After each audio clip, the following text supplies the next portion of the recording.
Hello and good afternoon, Conversation 3 students. That is the last time I will have to say that this semester because today is our last recorded lecture. It's been an interesting semester. What can I say? As I said before, I was hoping, to do a little bit more interaction, but most of you have followed the instructions and gotten to know the material pretty well. The homework was done very well, and I think the presentations I've seen so far have been great also. So I'm looking forward to checking them all out. It's going to take a while before I can get to all of them. There's 6 or 7 minutes per presentation, and there's more than 70, including my other conversation classes. So it's going to take a while to get through all of them, and we have to do the exam. So today's class, actually there's no new material. I'm just going to explain to you what's going to happen in the exam, because this week you kind of have a week off. You just have to watch this short video. You only have to log into the system for 30 minutes, and that's it. So it's not a 60-minute lecture, it's a shorter one than usual. This is to give you time to prepare. So please, prepare properly. I don't really have to say that as much to you as I do to the freshmen, but you need to practice the questions.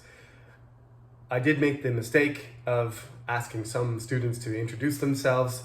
That's not part of the exam for Conversation 1 or Conversation 3, so we won't have to worry about that happening again.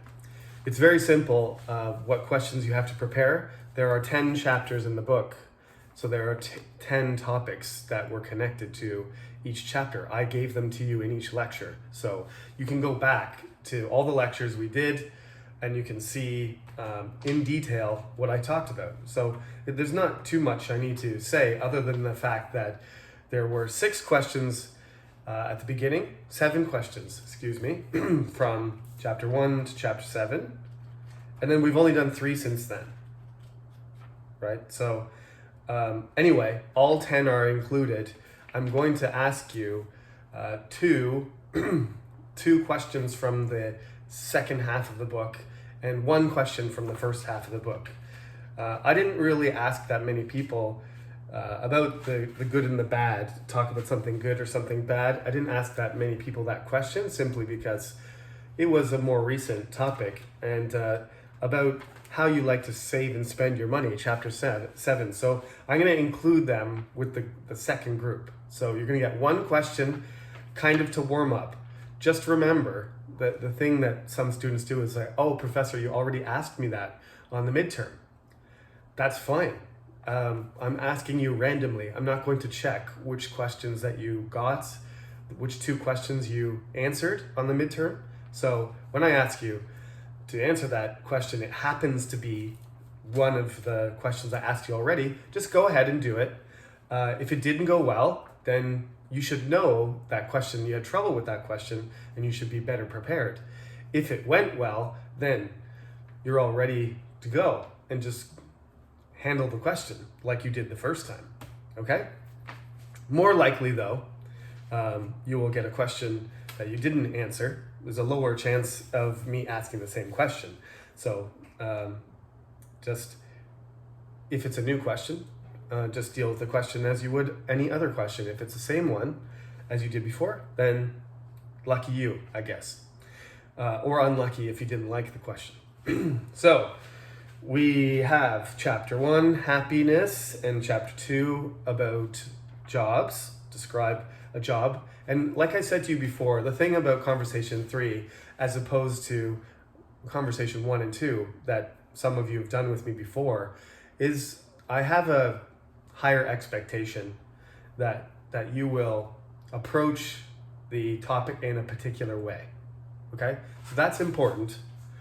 I don't want you to be general. It's important that you be specific. So if you talk about a job and you think of a few criteria, rather than just saying, well, it pays well and it's convenient and I care a lot about coworkers, try and be specific. talk about the job in some sort of context. So, if it's your dream job, and ever since you were little, you wanted to be a firefighter, and as you matured, you did volunteer work, and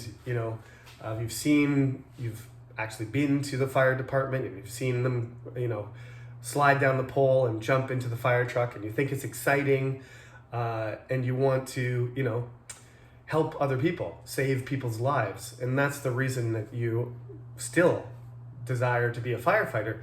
That's sort of a more detailed explanation than I would get from a younger student, from a student that was, in a lower level course. So that level of detail will get your grade up from the B level to the A level. If you're looking at evaluations in terms of content and organization and presentation, as you know, you get a score for different categories.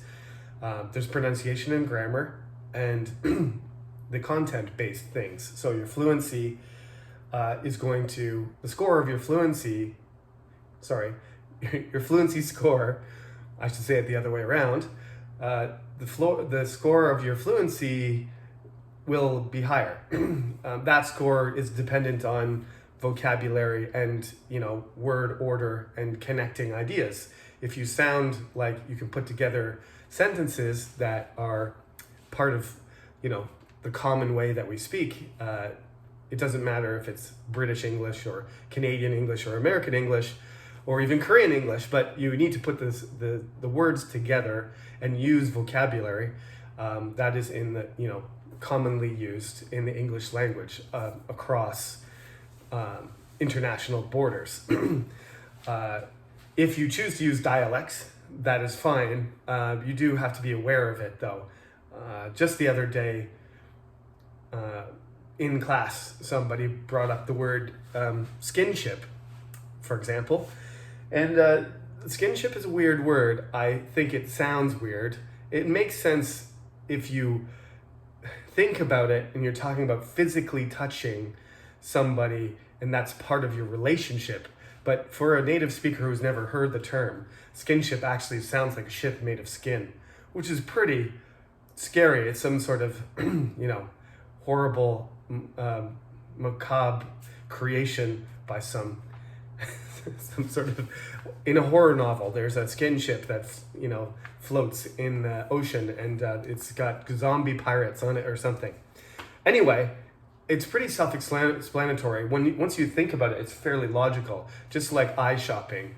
Eye shopping too, when I came to Korea, lots of people were saying that, and I said, well, that sounds like you're shopping for eyes.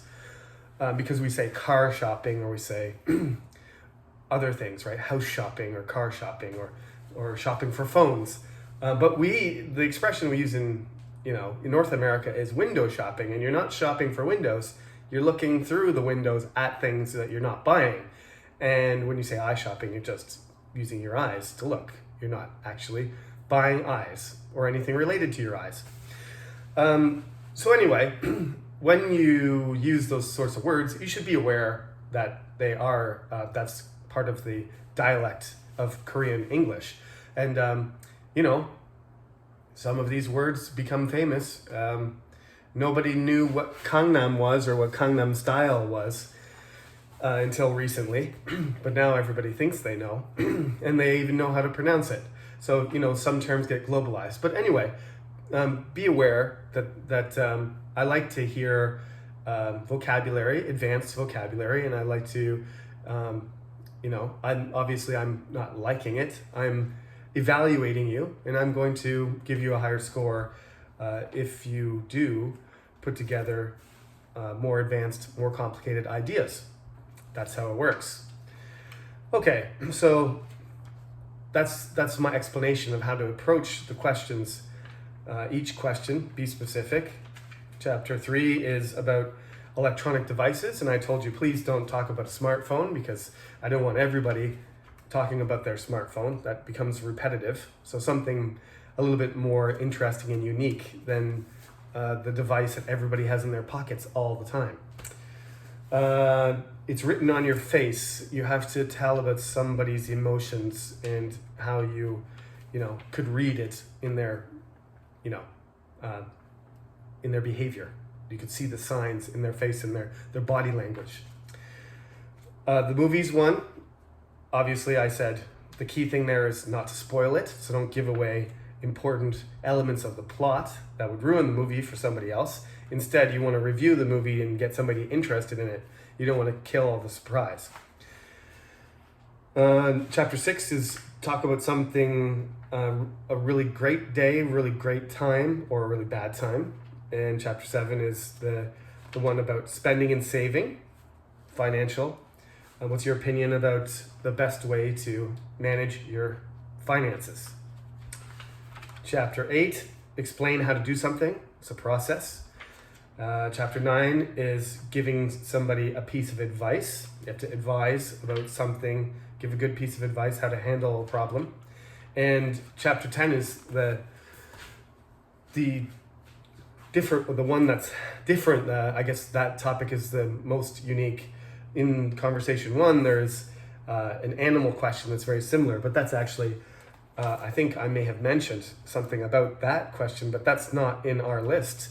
That's in the conversation 1 class. So, like I said, to approach the beastly one, it can be an alien, it can be an imaginary fantastical creature, a mythological creature, it doesn't matter. But again, talk about the details, describe it, and tell me, what's the story about it? Why do people think it exists when, in all likelihood, it doesn't? I think I mentioned also that there has been, proof. There have been reports of aliens and UFOs in the United States recently, and I saw an article in the newspaper saying it's proof that they do exist. And what are we going to do about it?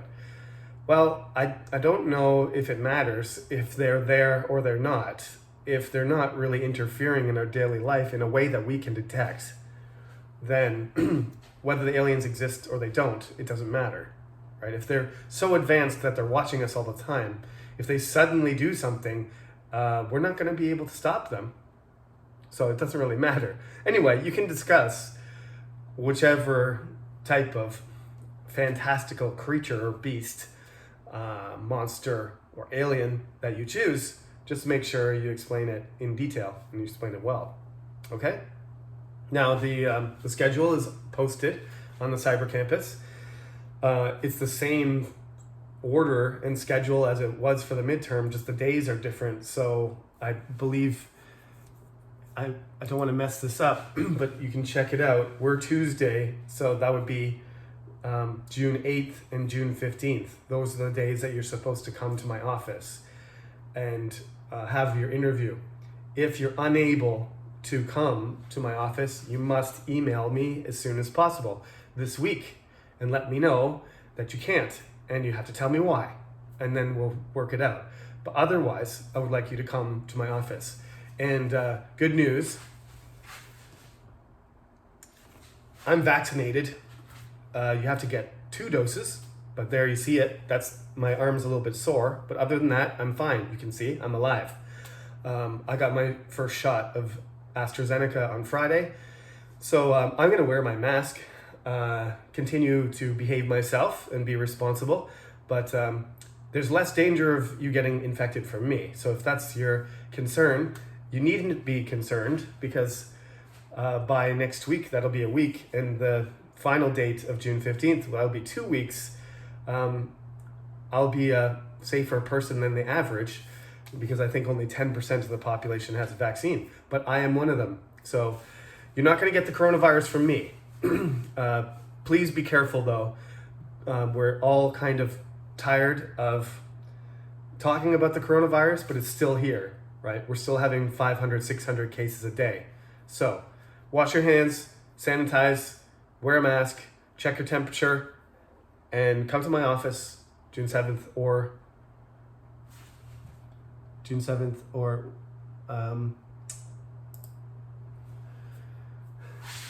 let me make sure this is correct. Sorry, it's June 8th.